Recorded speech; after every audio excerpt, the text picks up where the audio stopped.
Jason Carter never thought the world would end so quickly. One minute, he was working under the hood of an old Chevy in his garage, and the next, the screams started. At first, he thought it was another robbery down the street.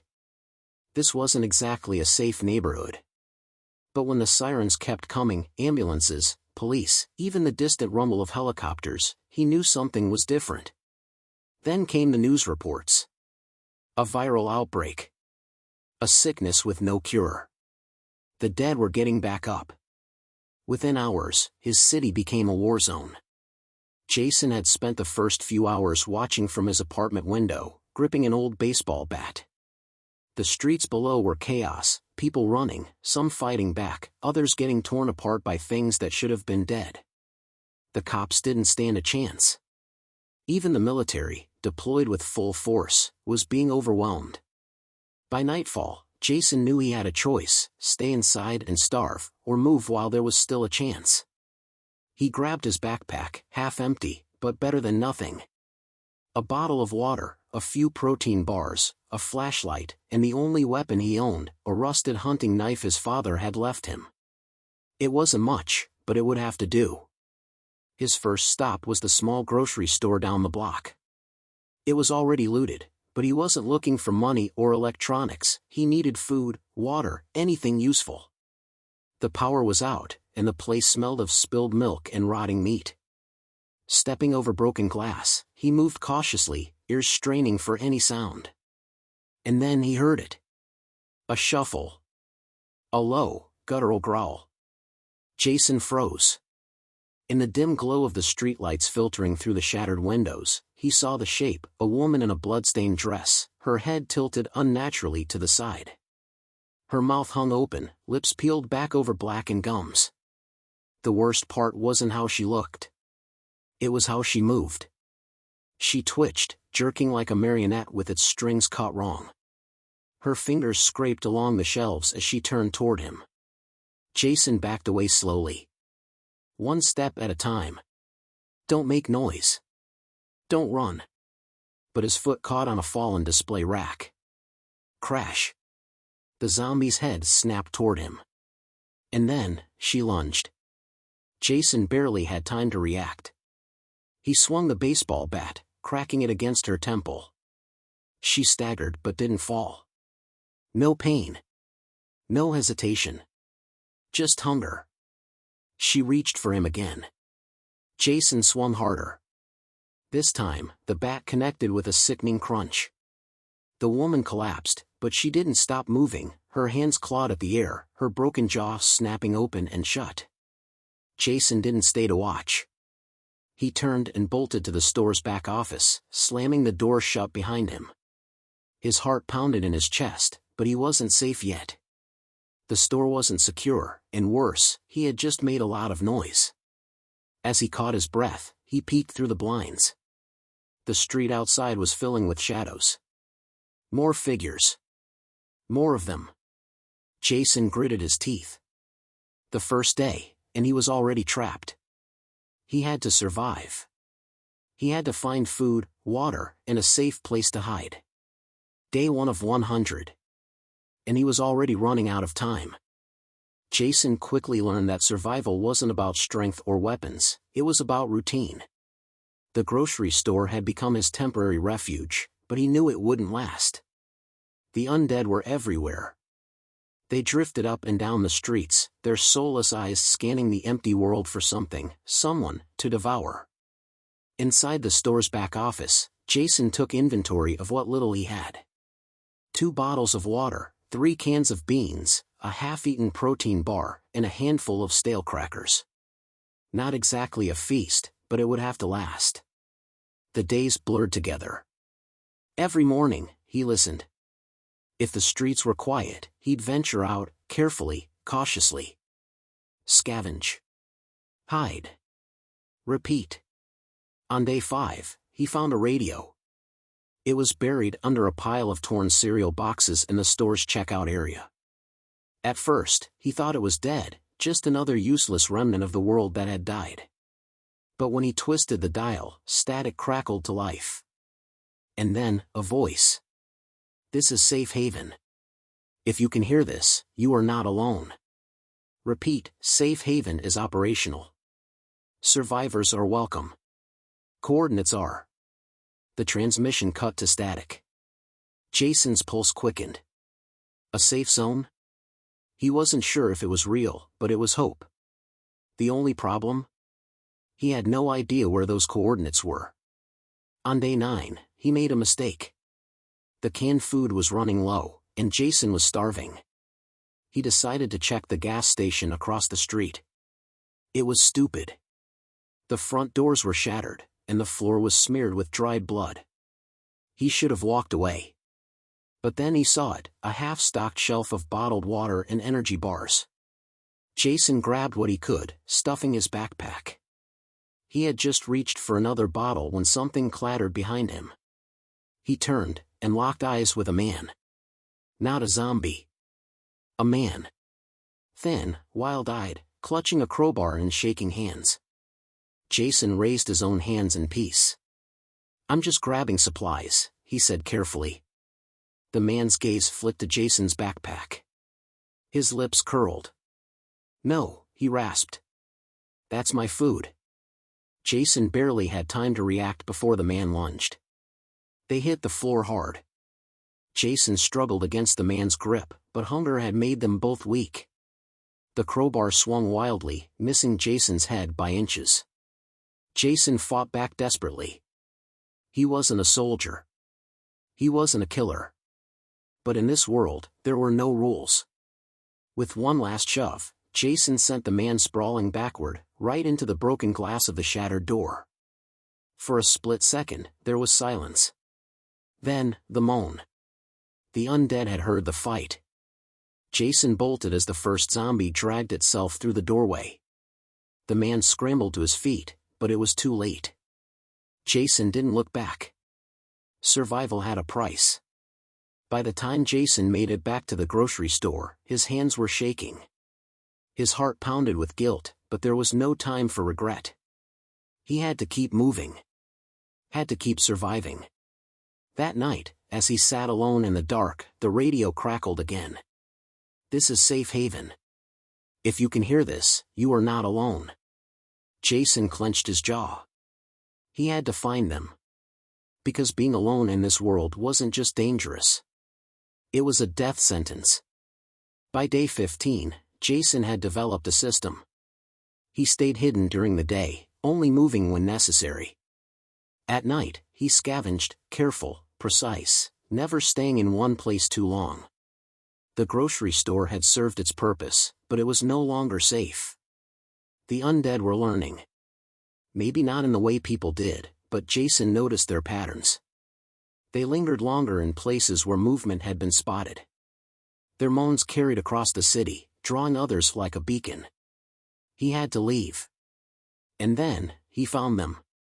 Day 18. Jason was sneaking through the ruins of an apartment complex when he heard the voices.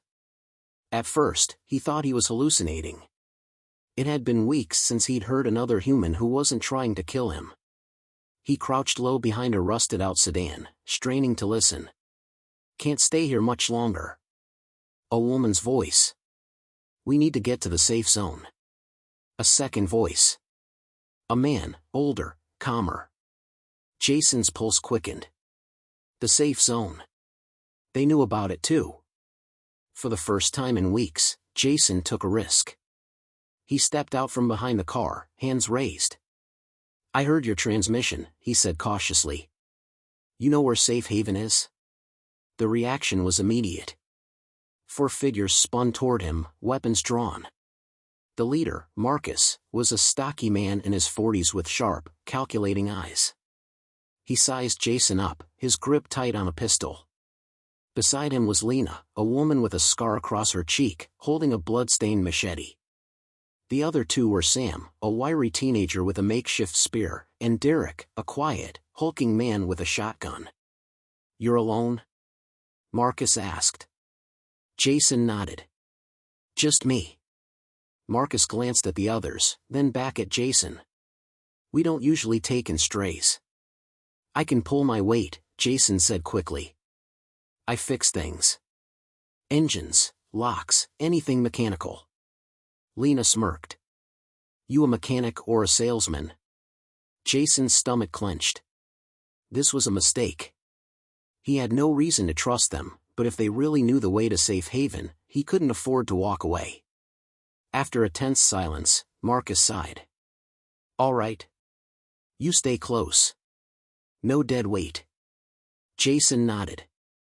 I won't slow you down. Marcus gave a thin smile. Good. Because dead weight gets left behind. Day 21. Jason traveled with the group for 3 days, and things seemed good. They moved carefully, watching each other's backs. They shared food, water, and even conversation. For the first time since the world ended, Jason didn't feel alone. But something felt off. Marcus always kept him at arm's length, watching him with an intensity that made Jason uneasy. Lena and Sam were friendly enough, but Derek barely spoke. Then, one night, Jason overheard them whispering. He's got supplies, Lena murmured. Ammo. Food. Marcus's voice was lower. We wait. Then we take what we need. Jason's blood ran cold. That night, Jason didn't sleep. He replayed their words over and over, wondering if he'd misheard. He wanted to believe he'd found good people. But he couldn't afford to be wrong. By morning, he had a plan. Day 22. They were walking through an old parking garage when Marcus made his move. Jason, he said, motioning him forward. Check that truck. See if there's gas in it. Jason hesitated. It was too open. Too easy. Then he saw Lena's hand tightening around her machete. They weren't going to safe haven. They were going to kill him. Jason acted fast. He pretended to approach the truck, then, at the last second, he spun and bolted. Hey! Marcus shouted. A gunshot rang out, missing Jason's head by inches. Jason ran. He darted between abandoned cars, weaving through the garage as bullets and curses echoed behind him. His lungs burned. His legs ached. But he didn't stop. He reached the exit, but skidded to a halt. The undead had heard the gunfire. A horde was gathering at the street's edge, their hollow eyes locking onto Jason.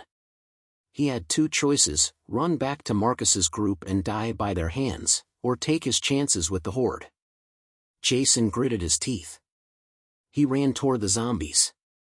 Jason didn't hesitate. Better to face the dead than be murdered by the living. He sprinted toward the horde, gripping his baseball bat tight. The first zombie lunged, a man in a shredded business suit, his jaw hanging loose. Jason ducked and slammed his bat into its skull. Crack. The thing crumpled. More came. Behind him, Marcus and the others cursed. He's gonna get himself killed, Lena hissed. Jason didn't look back. The horde was dense, but there was a gap, a narrow alleyway between two buildings.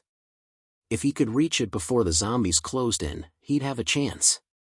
A cold, rotting hand grabbed his jacket. Jason twisted away, shoving the creature into another. Keep moving. Don't stop. He made it to the alley just as the undead swarmed the street. Behind him, Marcus and his group were forced to retreat.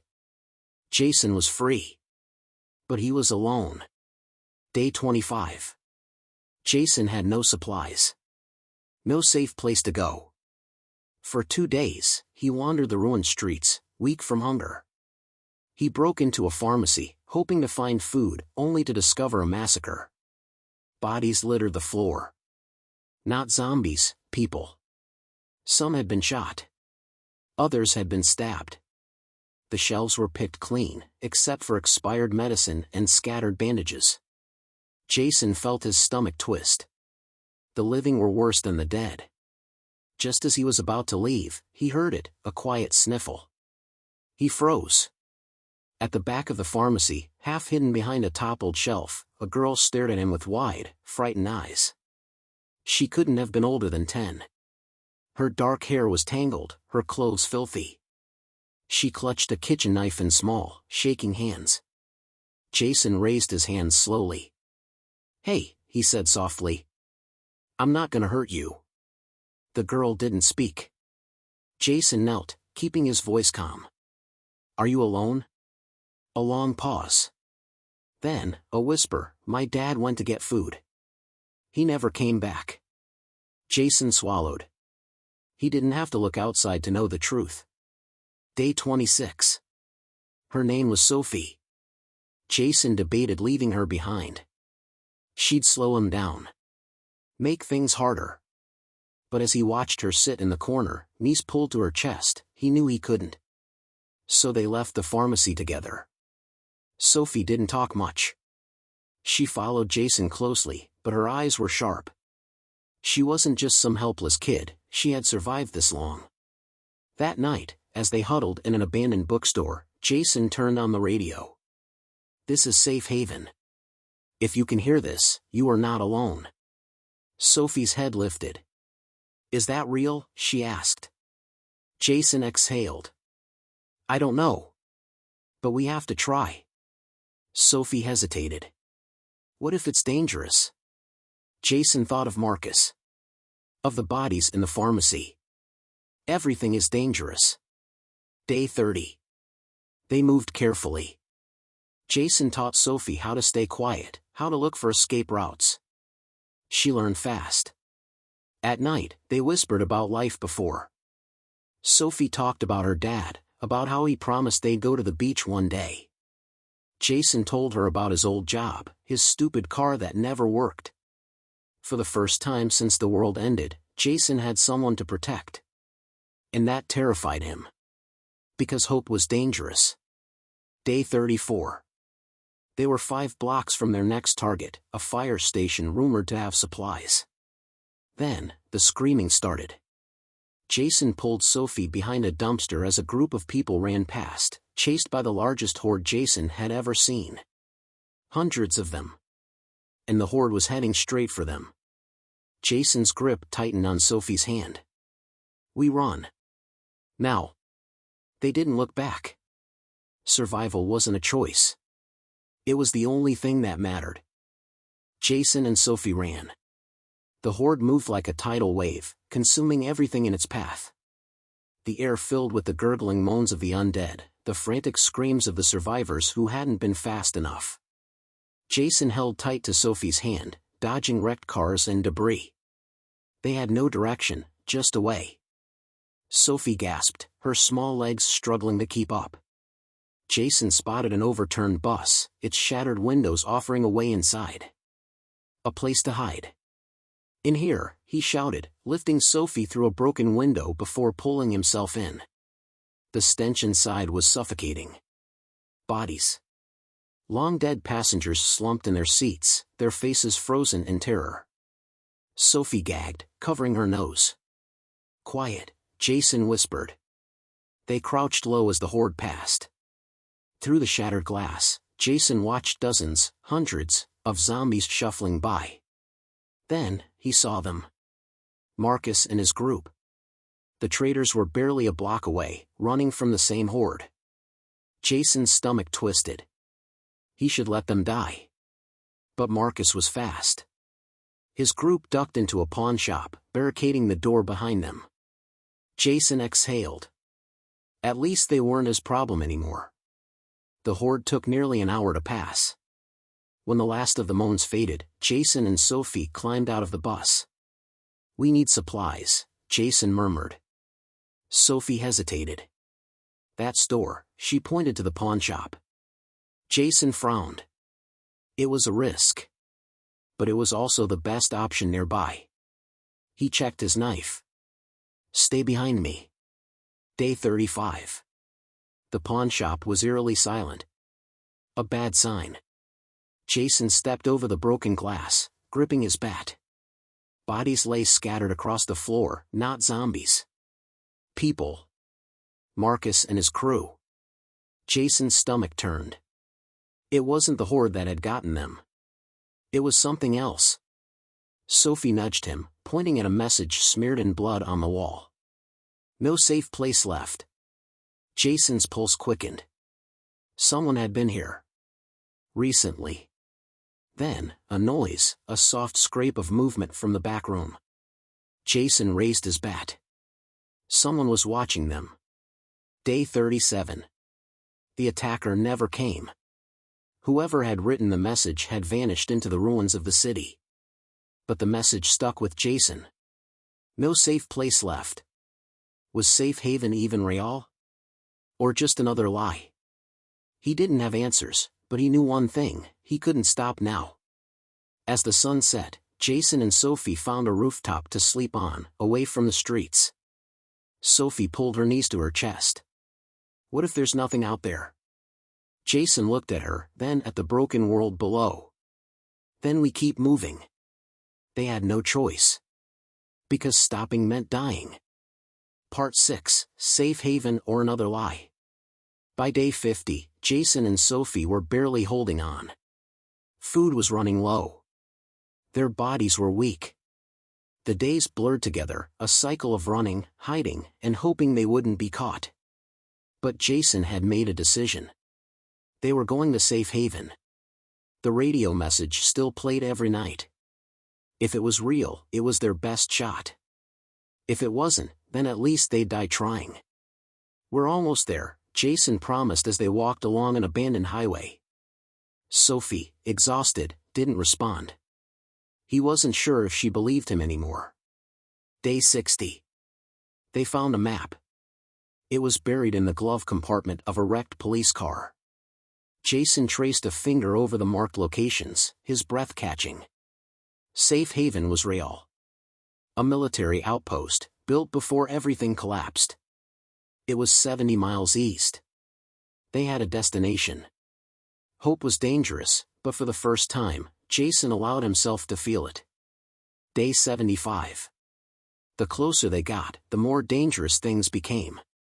The roads were littered with the bones of those who had tried before them. Empty cars, broken weapons, abandoned backpacks. Jason found a corpse clutching a journal. The last entry was chilling. The gates were closed. They wouldn't let us in. Jason shoved the journal away. He couldn't think about that. Not now. Day 90. They saw it. Beyond the hills, a massive wall of steel and concrete. Guard towers. Watchlights. Jason's breath caught. It was real. Safe Haven was real. But something was wrong. The gates were wide open. No guards. No movement.